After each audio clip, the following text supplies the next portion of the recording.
Les 107 essais surprennent donc par leur variété et les grands thèmes sont les suivants: jugement, présomption, vanité et vérité.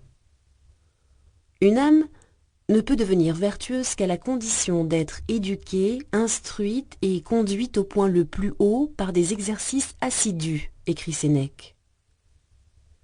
Bien exercer et former notre jugement, c'est au futur gentilhomme et à sa qualité que pense Montaigne dans le chapitre de l'institution des enfants. Le jugement de l'enfant doit être capable d'apprécier avec justesse la valeur d'un acte et la valeur d'un homme. Une fois le jugement formé, l'enfant apprendra mieux et plus vite.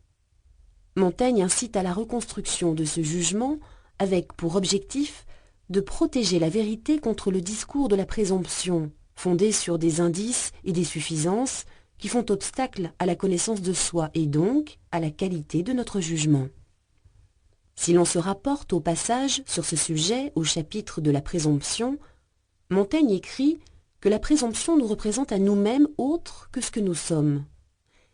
C'est dire clairement que la présomption nuit à la possibilité d'une connaissance authentique de soi. Les ambitions, les affaires, les croyances, les envies de grandeur, les richesses sont vaines et futiles. De la vanité est l'un des plus longs chapitres du 3e livre, où l'on trouve la réflexion de Montaigne sur ce thème. Malgré ces longues digressions, l'auteur est toujours dans l'autoportrait par des confidences sur sa personne. Le jugement de Montaigne est à l'identique de celui des philosophes de l'Antiquité. La meilleure école de la vie est celle des voyages, car le changement et l'action sont profitables au corps et à l'esprit. Montaigne s'engage à décrire sa vie en voyage et en mouvement. Son objectif ? Observer, juger, examiner sa volonté d'écrire sur un sujet aussi vain que la vanité. Il place la mort dans l'ordre naturel du changement et de l'évolution. La maladie et la mort ne sont que deux autres conditions d'une vanité qui est liée à l'être humain, et le sens que l'on peut attribuer à la notion de vanité chez Montaigne est le péremptoire « tout n'est que vanité ».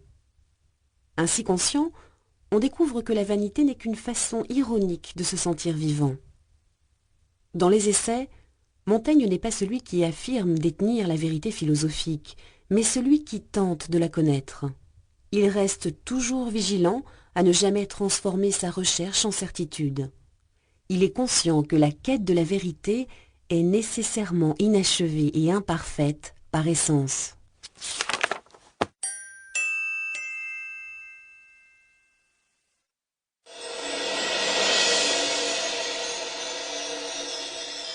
Bien avant d'être une avenue, et même un écrivain et philosophe, Michel de Montaigne, ou encore Messire Michel, seigneur de Montaigne, fut un magistrat bordelais.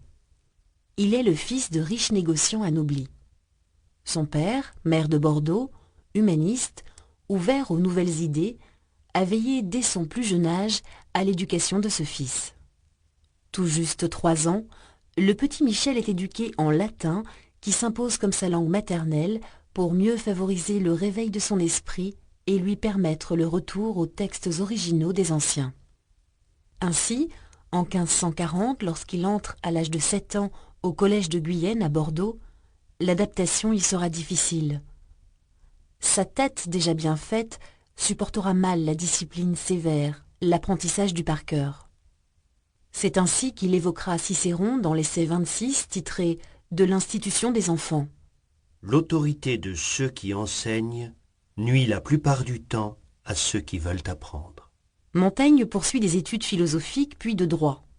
Il succède à son père dans sa charge de magistrat à Périgueux, puis en 1557 au Parlement de Bordeaux.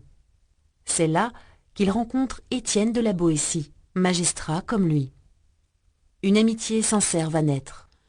Michel est influencé par l'exigence morale de son ami Étienne, par son engagement dans la réflexion politique et par sa volonté d'intervenir dans diverses négociations, notamment en 1560, pour parvenir à la paix civile dans les guerres de religion opposant protestants et catholiques, en prêchant la tolérance, la liberté et l'égalité. Ils seront amis jusqu'à la mort d'Étienne, qui décèdent de la peste. Pour continuer à écouter ce livre audio gratuitement, cliquez sur le lien dans la description et vous pourrez l'écouter en entier sans frais grâce à l'essai de 30 jours d'Audible.